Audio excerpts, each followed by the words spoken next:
भाटी साहब, बहुत बहुत सीधा और स्ट्रेट सवाल आपसे यह है कि अगर ये नाम उल्टे होते, मरने वालों में बच्चों का किसी का नाम साजिद होता, तो क्या राजकुमार भाटी की पार्टी की यही प्रतिक्रिया होती? क्योंकि फिर तो आप अखलाक जैसा मुद्दा उठा के चल देते हैं। और दूसरा, कानून व्यवस्था में अगर कोई खास धर्म के मुजरिम होंगे तो क्या समाजवादी पार्टी माइल्ड हो जाती है कि इस घटना को नहीं उठाना है? जैसे हम कानपुर उठाते हैं, जैसे प्रयागराज उठाते हैं, वैसे बदायूं नहीं उठाएंगे। ये घटिया और घिनौने आरोप हैं। कोई भी ऐसी घटना पे कोई भी व्यक्ति धर्म के आधार पर सोच ही नहीं सकता। सोचना ही अमानवीयता है जी, कि धर्म के आधार पर कोई भेदभाव करता, कोई राजनीतिक दल भेदभाव करता। राकेश त्रिपाठी जी बार बार वर्तमान शासन की तुलना पिछले शासन से कर रहे थे। मैं जिम्मेदारी के साथ आपके चैनल पर कहना चाहता हूँ, श्री अखिलेश यादव के 5 साल के कार्यकाल में एक घटना हुई थी यहीं बदायूं में ही। 2 बेटियों ने आत्महत्या कर ली थी, वो पेड़ पर टंगी हुई दिखाई दी थी। मीडिया ने 1 महीने तक लगातार उसके फोटो चला के, उसके वीडियो चला के, और कोने में अखिलेश यादव को फोटो लगाते थे। उत्तर प्रदेश में जंगलराज और भारतीय जनता पार्टी उस घटना को यूएनओ तक लेके गई थी। लेकिन वर्तमान योगी जी के शासन में हर सप्ताह ऐसी घटना हो रही है, हर सप्ताह। लेकिन अब इन्हें मीडिया का संरक्षण है। मीडिया एक सामान्य तरीके से एक पट्टी चला के या 15 सेकंड की खबर देकर आप ये मत बताइए। अब ये नहीं कहा जाता कि जंगलराज कर लीजिए, और जो मैंने कर लीजिए कि हाथरस में एक घटना घटी थी और कितने दिन मीडिया पे कवरेज हुआ। हमने वहां पर जाकर डीएम से सवाल पूछे, जब हमको नहीं घुसने दिया गया वहां पे, तब कितने दिन इस पे डिबेट हुई। राजकुमार भाटी इस बात के प्रत्यक्ष गवाह होंगे। ये मत बताइए कि संरक्षण हासिल है। आपको अपनी बात कहनी है, कह दीजिए। दूसरे के मत से मत पढ़िए। क्या क्या हुआ ये भी शर्मा जी हाथरस में क्या क्या हुआ ये भी आपको पता होगा। एक पत्रकार 2 साल बाद जेल से रिहा हुआ। पत्रकार के ऊपर यूएपीए लगाया गया और जयंत चौधरी के ऊपर वहीं हाथरस में ही लाठियां बजाई गई थी। सबने देखा था, पूरी दुनिया ने देखा था। जयंत चौधरी एक जो चाहे बेशक वो हमारे विरोध में, चरण सिंह की झलक देख रहे हैं मौजूदा सरकार में। हम क्या कर दें उसमें? आप मीडिया को दोष देते रहिए। वो तो कह रहे हैं चौधरी चरण सिंह की सरकार है। नहीं, आप इसे व्यक्तिगत बहस में क्यों बदल रहे हो? आपने कहा कि मीडिया का संरक्षण हासिल है, जैसे तो जब आप राकेश त्रिपाठी को, नहीं राकेश जी की पूरी बात आपकी भी सुनूंगा। आप अपनी बात कहिए, फिर राकेश जी जवाब लेता हूं तुरंत। हाँ नहीं, जी मैं जैसे मैं जयंत चौधरी का जिक्र कर रहा हूं, मैं जयंत चौधरी का इसलिए जिक्र कर रहा हूं कि चाहे किसी भी पार्टी का हो, कोई एनडीए का हिस्सा हो, कोई इंडिया का हिस्सा, कोई हमारा समर्थक हो, कोई विरोधी हो, जयंत चौधरी उस समय चौधरी चरण सिंह की विरासत नहीं थे क्या? उस समय राष्ट्रीय नेता नहीं थे, अपनी पार्टी के प्रमुख नहीं थे, जिस समय पुलिस जो है अपराधियों की तरह, जेब कतरों की तरह उनके ऊपर लाठियां बजा रही थी। इसे जंगलराज कहते हैं जी, ये जंगलराज होता है। दूसरे त्रिपाठी जी ने, राकेश त्रिपाठी जी ने 2 बार जो जिक्र किया मुजफ्फरनगर दंगों का। मुजफ्फरनगर के दंगे अचानक शुरू नहीं हुए, तो वो तो एक घटना हो गई थी, 2 बच्चों की हत्या हुई, उसमें भी दुखद है वो। लेकिन इसकी तैयारी आरएसएस और बीजेपी 1 साल से कर रहे थे। वो माहौल को गर्म कर रहे थे, जगह जगह मीटिंगें की जा रही थी, जहर उगला जा रहा था। और मुजफ्फरनगर के देहात का एक आदमी बता देगा, बाद में जाटों ने भी मीटिंगें कर करके ये कहा था कि हम बीजेपी आरएसएस के जाल में फंस गए और हम अपने भाइयों से लड़ बैठे, और फिर हिंदू मुस्लिम एकता की वो मुहिम चलाई गई थी। वो अचानक की घटना नहीं थी, वो बीजेपी आरएसएस का पूरा षड्यंत्र था। राकेश त्रिपाठी जवाब दीजिए। देखिए, मेरी बहुत गहरी आपत्ति फिर है।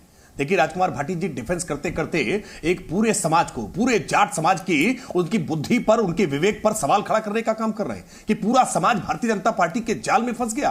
क्या समाज के अंदर कोई विवेक नहीं है? क्या उनकी बुद्धि नहीं है? क्या तर्क नहीं है? ये किस प्रकार की बातें आप करने लगते हैं राजकुमार भाटी जी? अपनी पार्टी को बचाने के लिए किसी समाज को कटघरे में खड़ा करने लगेंगे? मैं फिर आरोप लगा करके कह रहा हूं, समाजवादी पार्टी ने आज इस पूरे मसले पर संवेदना जताने की बजाय, सहानुभूति जताने की बजाय, आज सुबह से ही राजनीति करना प्रारंभ किया। अखिलेश यादव से जब इस संदर्भ में सवाल पूछा गया तो अखिलेश यादव जी ने तमाम फेक इनकाउंटर्स का जिक्र किया है। आप जब फेक इनकाउंटर्स का जिक्र कर रहे हैं तो कहीं ना कहीं आप इस मामले में भी इस एनकाउंटर पर सवाल उठाने का काम कर रहे हैं। ये आप हमेशा अपराधियों के पक्ष में क्यों खड़े हो जाते हैं? क्यों अपराधी का मजहब आपको दिखाई पड़ने लगता है? अपराधियों के पक्ष में वकालत करने के लिए उतर आते हैं, आपको तुरंत एनकाउंटर दिखाई पड़ने लगा, एनकाउंटर में मारे गए अपराधी के प्रति आपकी आंखों में आंसू आने लगे। लेकिन वो जो मासूम बच्चे जिनका गला रेत करके हत्या कर दी गई, रमजान के पाक महीने में इतना नापाक कृत्य हुआ है, इस पर आप बोलना पाए। बीजेपी आपसे यह सवाल पूछ रही है, बीजेपी का सवाल यह है कि क्या आप धर्म देखकर राजनीति करते हैं?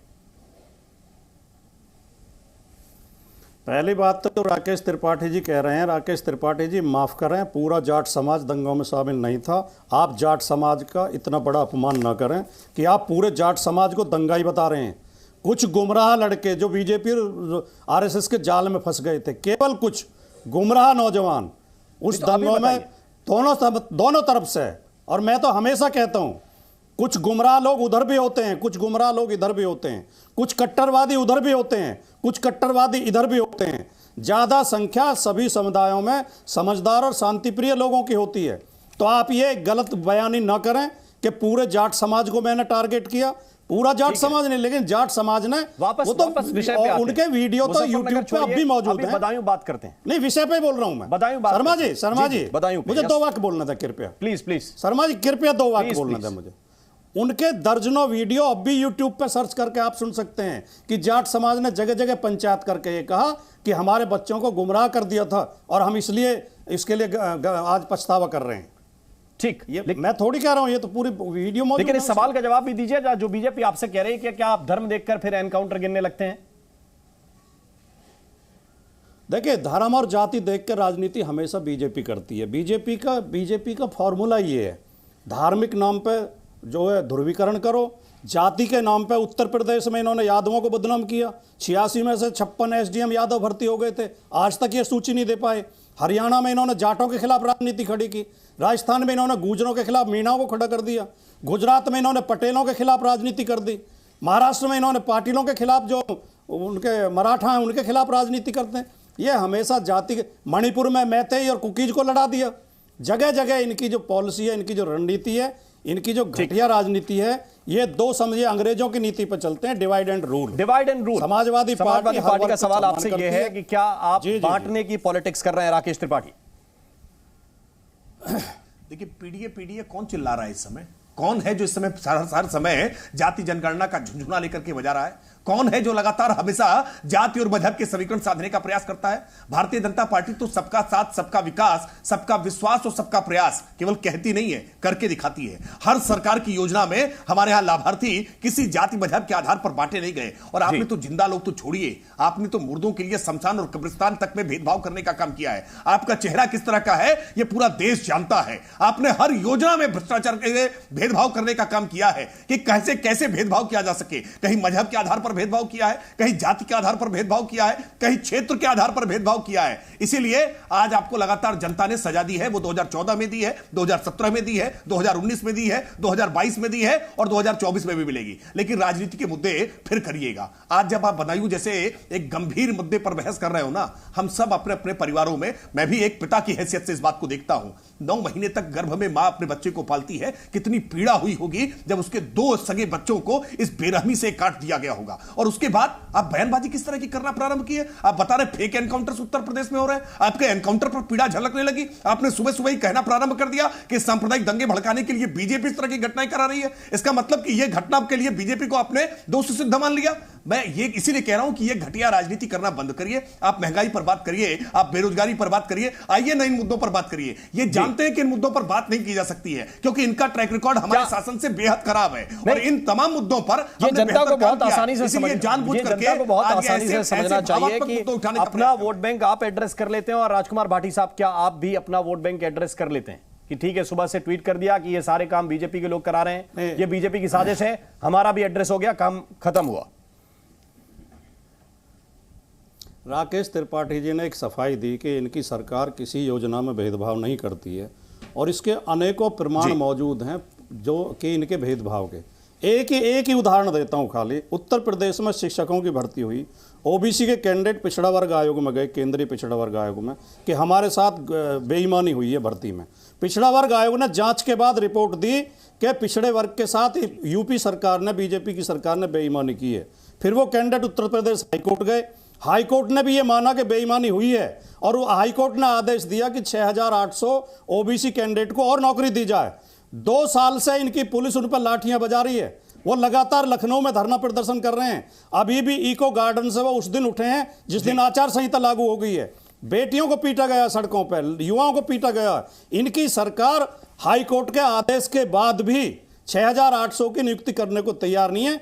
ये इनका ओबीसी वर्ग से नफरत का नमूना है, भेदभाव का नमूना है, बेईमानी का नमूना है। और जो आपने पीडीए का जिक्र किया, पीडीए एक वर्गों को न्याय दिलाने की लड़ाई है, जातिवाद की लड़ाई नहीं है। बहुत शुक्रिया, बहुत बहुत धन्यवाद आप सभी मेहमानों का हमारे साथ चर्चा में शामिल होने के लिए। और आज की राजनीति का सार यह है कि पार्टियां एक दूसरे पर सांप्रदायिक तनाव का आरोप लगाती रहेंगी। हर पार्टी में आपको एक दो नेता इस तरह के जरूर मिल जाएंगे जो भड़काऊ बयान भी देते हुए दिखेंगे। और मुझे यह लगता है कि ऐसे नेताओं का यानी तनाव फैलाने वालों का बहिष्कार जरूरी है, दोनों तरफ के, क्योंकि देश का भविष्य भाईचारे से ही सुरक्षित रहेगा। जी न्यूज़।